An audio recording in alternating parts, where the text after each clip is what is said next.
Friends, मैं Pankaj sir MS technical classes पे आप सभी का हार्दिक अभिनंदन व जोरदार स्वागत करता हूं। फ्रेंड्स, आज की इस वीडियो में हमारा जो मुख्य उद्देश्य है कि जब हम किरचॉफ वोल्टेज लॉ हल करेंगे तो अगर दो लूप है या दो मेश है तो उसमें जब इक्वेशन बनेगा तो दो मेश हैं तो उसमें दो वेरिएबल होंगे। तो इनको हम लोग क्या करते हैं कि सब्स्टिट्यूशन मेथड या क्रैमर रूल से हल करते हैं। इसी प्रकार से जब तीन मेश होगा तो इसमें थ्री वेरिएबल होंगे। तो थ्री वेरिएबल होंगे तो इसको हमको क्या करना पड़ेगा, इसको भी हमको क्रैमर रूल्स से हल करना पड़ेगा। फ्रेंड्स, जिनको क्रैमर रूल आता है उनके लिए तो बहुत अच्छी बात है, बट जो लोग क्रैमर रूल नहीं जानते हैं उनके लिए एक समस्या हो जाती है कि हम लोग इस इक्वेशन को कैसे हल करें। तो फ्रेंड्स, आज की इस वीडियो में हम लोग यही सीखेंगे कि विदाउट क्रैमर रूल हम लोग जो किरचॉफ वोल्टेज लॉ में जो समीकरण बनेंगे उनको कैसे हल करेंगे। तो फ्रेंड्स, आज का वीडियो स्टार्ट करते हैं और सीखते हैं कुछ नया। विदाउट क्रैमर रूल समीकरण को कैसे हल करें, आगे बढ़ते हैं। Thank you. तो फ्रेंड्स, जैसा आपको स्क्रीन पे दिख रहा होगा, यहाँ पे तीन समीकरण दिया गया है। x + y = 4, 2x - 3y = 9, 2x + 2y = 8। यहाँ पे तीन समीकरण हैं और इन तीन समीकरणों को हम लोग सब्स्टिट्यूशन मेथड, प्रतिस्थापन विधि जिसे कहते हैं, या फिर क्रैमर रूल से भी हल कर सकते हैं। बट इस वीडियो में हमारा जो मुख्य उद्देश्य है कि विदाउट प्रतिस्थापन विधि और बिना क्रैमर रूल के हम लोग समीकरण को हल करें ताकि हम कम समय में प्रश्नों को हल कर सकें, इन समीकरणों को हल कर सकें। तो फ्रेंड्स, यहाँ पे हमें एक बात का ध्यान देना है। अभी आगे हम लोग चलेंगे, बहुत सारे जटिल प्रश्नों को भी देखेंगे, बट यहाँ पे हमें एक बात का ध्यान देना है कि जब ऐसे समीकरण को हल करते हैं तो किसी भी तरीके से हमें क्या करना है, एक वेरिएबल पे टारगेट करना पड़ेगा, यानी एक को टारगेट करना पड़ेगा। चाहे हम एक्स को टारगेट कर लें यहाँ पे, चाहे हम लोग वाई को भी टारगेट कर सकते हैं। तो फ्रेंड्स, हमें ये देखना होगा कि समीकरण में क्या आसानी से टारगेट किया सकता है और कैसे कितना आसानी से हल किया जा सकता है, यही हमारा मुख्य उद्देश्य है। तो यहाँ पे आप फ्रेंड्स देख रहे हैं कि ये समीकरण जो 2 और 3 है, इसमें 2x - 3y = 9 और 2x + 2y = 8 है। तो फ्रेंड्स, अगर हम लोग समीकरण 2 से समीकरण 3 को अगर घटा दें तो फ्रेंड्स ये आप जानते भी होंगे। तो यहाँ पे आप जब घटाएंगे तो यहाँ पे आप देख रहे हैं कि इसके जो चिन्ह होते हैं, जो साइन होते हैं, वो चेंज हो जाते हैं। यानी ये जो 2x है वो माइनस हो जाएगा और ये प्लस माइनस हो जाएगा, और यहाँ पे भी ये +8 था तो ये भी माइनस हो जाएगा। तो फ्रेंड्स, यहाँ पे आप देखेंगे कि ये जो 2x, अब चूँकि ये -2x हो चुका है तो ये क्या हो जाएगा, कैंसिल हो जाएगा जब इसे आप माइनस करेंगे। और यहाँ पे -3y - 2y ये -5y हो जाएगा, और यहाँ से 9 में से 8 आप जब घटाएंगे तो यहाँ पे 1 बचेगा। इस प्रकार से आप यहाँ पे देख रहे हैं कि -5y = 1 आ गया। अब यहाँ पे आप देखेंगे कि अगर y अगर हमको चाहिए तो y = -1/5 होगा। फ्रेंड्स, यहाँ पे आप देख सकते हैं लिखा गया है, जो क्रिया की गई है उसके बारे में हम बताए भी हैं कि समीकरण 2 से समीकरण 3 को घटाने पर।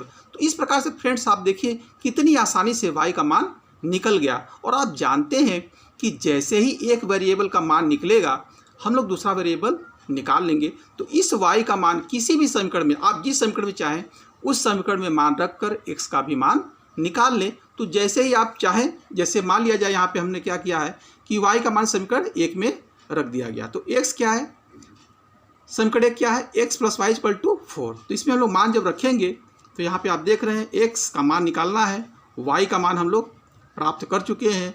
तो y की जगह पे हम लोग क्या रख देंगे, -1/5 = 4 यहाँ पे है, तो यहाँ पे 4 है। तो इस प्रकार से आप देखेंगे कि जब इसे आप हल करेंगे तो x - 1/5 = 4 और x = ये माइनस उस साइड जाएगा, राइट साइड, तो ये माइनस का प्लस हो जाएगा। ये सब आप जानते हैं, बहुत समझाने की जरूरत नहीं है आपको।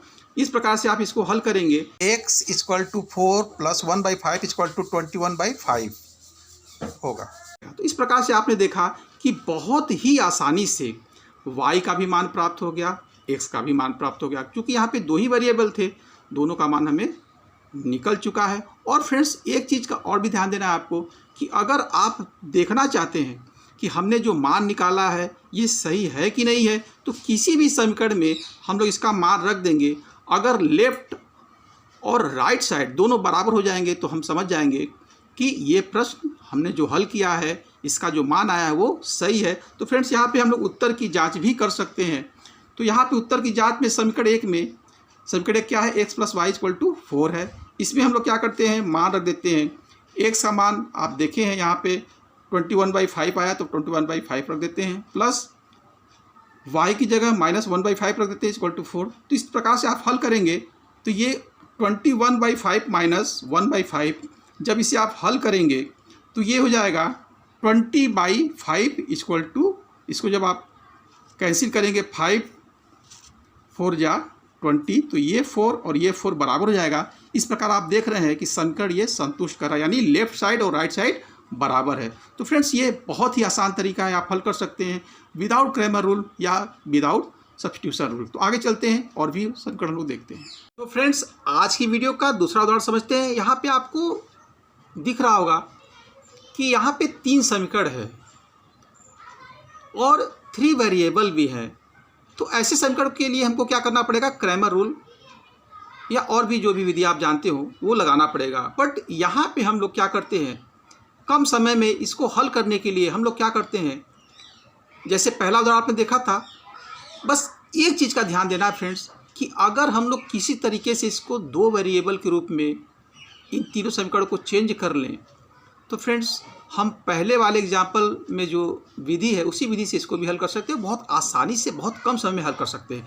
तो फ्रेंड्स इसके लिए हमको क्या करना पड़ेगा, बहुत ध्यान से समझिए, किसी एक वेरिएबल को हमको क्या करना पड़ेगा, टारगेट करना पड़ेगा और उसको समाप्त करना पड़ेगा। तो कैसे हम लोग टारगेट कर सकते हैं और कैसे समाप्त कर सकते हैं इसको समझिए कि अगर समीकरण एक में अगर हम लोग 3 से मल्टीप्लाई कर दें यानी 3 से गुणा कर दें तो ये समीकरण z को हम लोग टारगेट किए हैं तो यहाँ पे 3z हो जाएगा। और जब समीकरण 1 और 2 को जब हम लोग जोड़ेंगे तो क्या होगा, ये z कैंसिल हो जाएगा तो हमारे पास बचेगा क्या, x और y बचेगा। इसी प्रकार से इन दोनों को फिर हल करेंगे तो फिर एक समीकरण मिलेगा x और y के रूप में। इस प्रकार से हमको 2 वेरिएबल वाला 2 समीकरण मिल जाएगा और हम लोग 2 समीकरण को बहुत ही आसानी से हल कर सकते हैं और बहुत कम समय में। यहाँ पे थोड़ा सा लिखने में आपको समय ज़्यादा दिख रहा होगा बट ऐसा होगा नहीं। जब आप परीक्षा में बैठेंगे तो एक रफ कार्य करके आप बहुत जल्दी से इन समीकरणों का मान निकाल सकते हैं। तो फ्रेंड्स आगे चलते हैं हम लोग। तो सबसे पहले क्या करेंगे हम लोग, समीकरण 1 में समीकरण 1 के दोनों पक्षों में यानी लेफ्ट और राइट साइड दोनों साइड में हम लोग क्या करें, 3 से मल्टीप्लाई कर दें। तो यहाँ पे मल्टीप्लाई करने के बाद आप देख सकते हैं कि 6x + 3y + 3z = 3। ये समीकरण जो नया बना उसको हम लोगों ने समीकरण 4 नाम दे दिया। और चूँकि 2 हमारा बनाया समीकरण है, सेम है, तो इसको हम लोग सेम उसी तरीके से दूसरा समीकरण को हम लोग लिख देते हैं। तो यहाँ पे आप देख लीजिए कि ये समीकरण जो 2 है वो x - 2y - 3z = 1 है। सेम उसी तरह हम लोगों ने रख दिया है। अब हम लोगों ने क्या किया कि समीकरण 4 प्लस समीकरण 2 करने पर, तो अगर हम लोग क्या करें, इसको अगर जोड़ दें तो फ्रेंड्स आप देख सकते हैं, आपको बहुत अच्छे तरीके से आता होगा। इसमें जोड़ कैसे करते हैं कि लेफ्ट साइड का लेफ्ट साइड में और राइट साइड का राइट साइड में। तो यहाँ पे जब आप इसको देखेंगे, जब जोड़ेंगे तो यहाँ पे देखिए 6x + x ये 7x हो जाएगा। यहाँ पे आप देख रहे हैं 3y, यहाँ पे चूँकि -2y है तो यहाँ पे 1y बचेगा।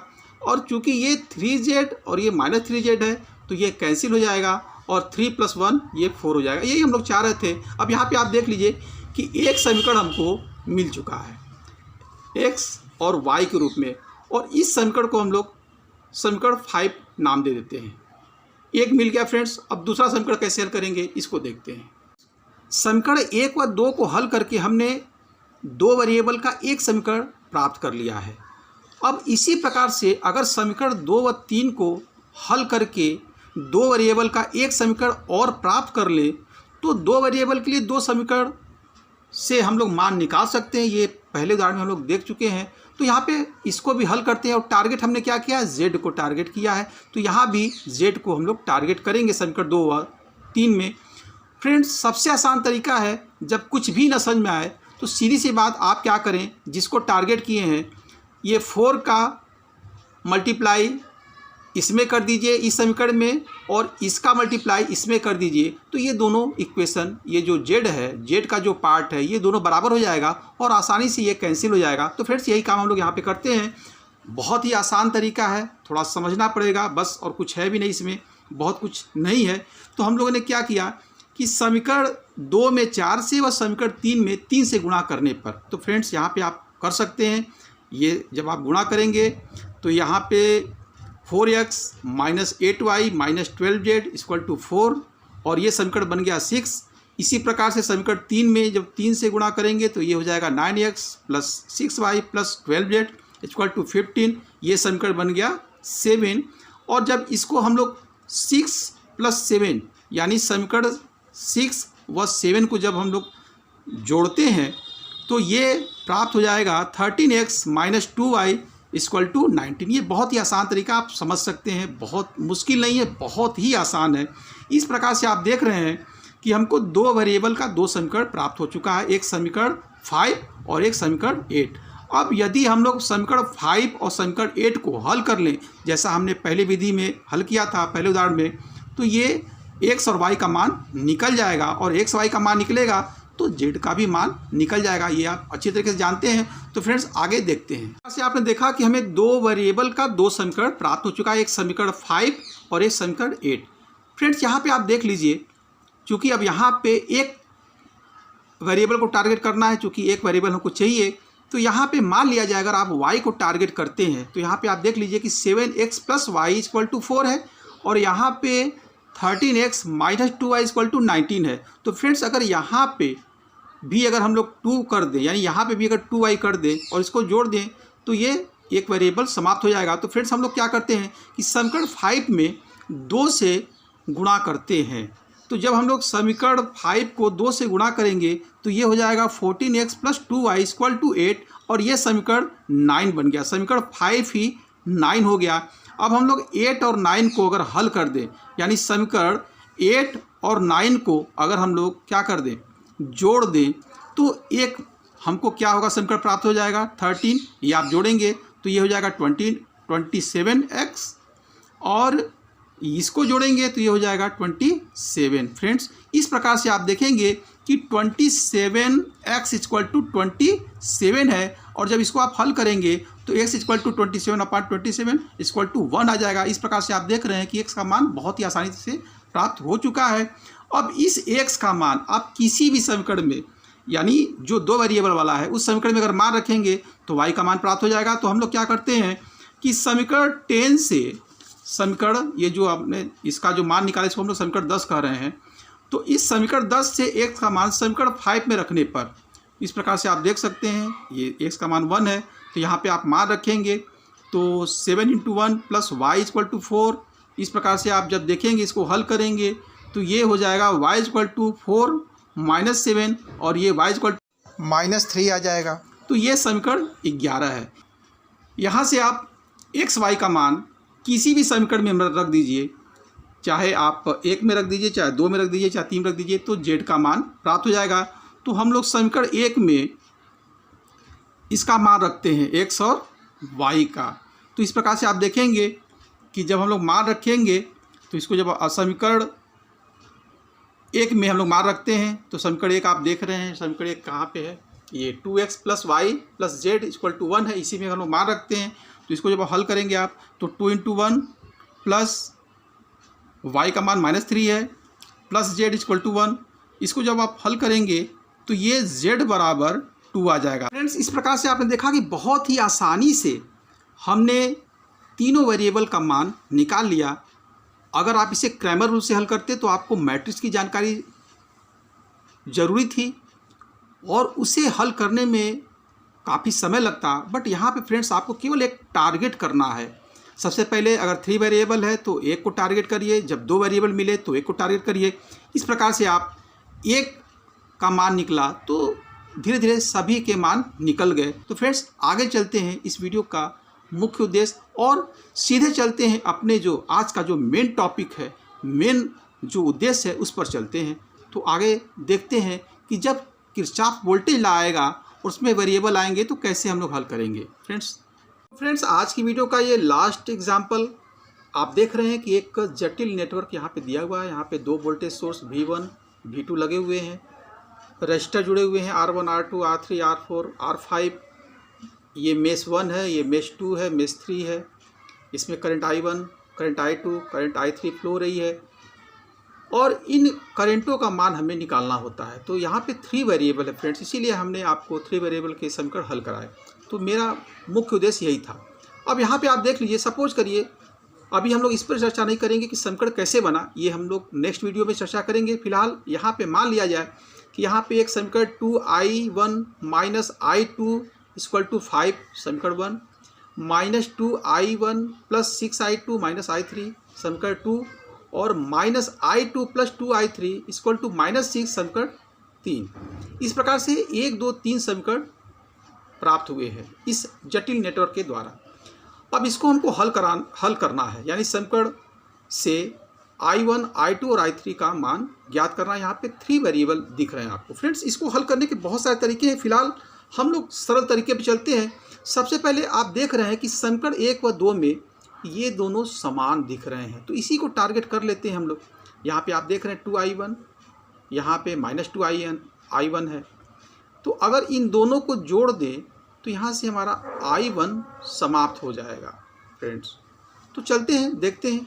तो हम लोग क्या करते हैं, आप चाहें तो समीकरण 1 को कुछ अगर आपको देखने में लग रहा हो कि यहाँ पे I1 I2 है और इसमें I3 भी शामिल है, तो आप यहाँ पे इसको ऐसे भी लिख सकते हैं कि 2I1 minus I2 plus 0 into I3 लिख सकते हैं, बट इसका मान 0 ही होगा। लेकिन आपको देखने में थोड़ा अच्छा लगेगा, बट इसका मान 0 है। तो इस तरीके से आप कर सकते हैं। फिलहाल नहीं करेंगे तो भी कोई दिक्कत नहीं है। तो इस प्रकार से आप लिखते हैं समीकरण 1 व 2 को, और इसको हम लोग समीकरण 1 व 2 को जोड़ते हैं तो ये क्या हो जाएगा, ये 2I1 है और ये माइनस 2I1 है, तो ये क्या हो जाएगा, ये जब आप जोड़ेंगे तो ये कैंसिल हो जाएगा। इस प्रकार से इसको करेंगे तो यहाँ पे प्लस 5I2, और चूँकि ये 0 है तो ये माइनस I3 ही रह जाएगा। तो plus 5I2 minus I3 equal to 5 plus 0 करेंगे तो ये 5 हो जाएगा। इससे एक नया समीकरण हमको मिल गया, समीकरण 4, और ये 2 वेरिएबल का समीकरण आ गया, plus 5I2 minus I3 equal to 5।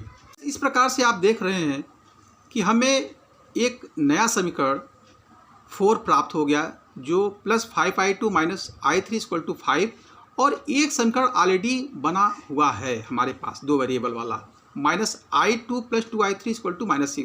Friends यहाँ पे आप देख सकते हैं, अगर I3 को टारगेट किया जाए और समीकरण 4 को अगर हम लोग 2 से मल्टीप्लाई कर दिया जाए, यानी 2 से मल्टीप्लाई कर दिया जाए, तो ये और ये दोनों जो वेरिएबल I3 वाला है ये बराबर हो जाएगा, और जब इसको हम लोग जोड़ देंगे तो ये समीकरण एक वेरिएबल समाप्त हो जाएगा, एक वेरिएबल। तो देखते हैं कैसे करते हैं इसको। तो हमने क्या कर दिया, समीकरण 4 को 2 से मल्टीप्लाई किया तो ये क्या हो जाएगा 10I2, ये क्या हो जाएगा माइनस 2I3, और ये 5 है तो ये 10 हो जाएगा। ये समीकरण 4 वाला ही अब 5 समीकरण हो गया। फ्रेंड्स अब हम लोग क्या करें कि इस प्रकार से आप देख सकते हैं कि अब 3 वाले समीकरण को सेम हम लोग यहाँ पे रख देते हैं। तो आप देखिए जो समीकरण 3 है वो minus I2 plus 2I3 minus 6 है। फ्रेंड्स अगर इसको हम लोग समीकरण 5 और समीकरण 3 को अगर जोड़ दिया जाए तो क्या हो जाएगा फ्रेंड्स, देखते हैं आगे। जब इसको आप जोड़ेंगे तो ये जो दोनों ये कैंसिल हो जाएगा, क्योंकि ये माइनस 2I3 है, ये प्लस 2I3 है। यहाँ पे आप देखेंगे यहाँ पे 10I2 है, यहाँ पे 9I2 हो जाएगा। जब इसको जोड़ेंगे तो ये माइनस I2 कैंसिल हो जाएगा, इसमें से निकल जाएगा, और यहाँ पे ये 4 हो जाएगा। फ्रेंड्स इस प्रकार से आप देख लीजिए कि I2 इक्वल टू 4/9 हो जाएगा, और जब इसको आप हल करेंगे तो 0.44 एम्पियर आ जाएगा। इस प्रकार से I2 प्राप्त हो गया।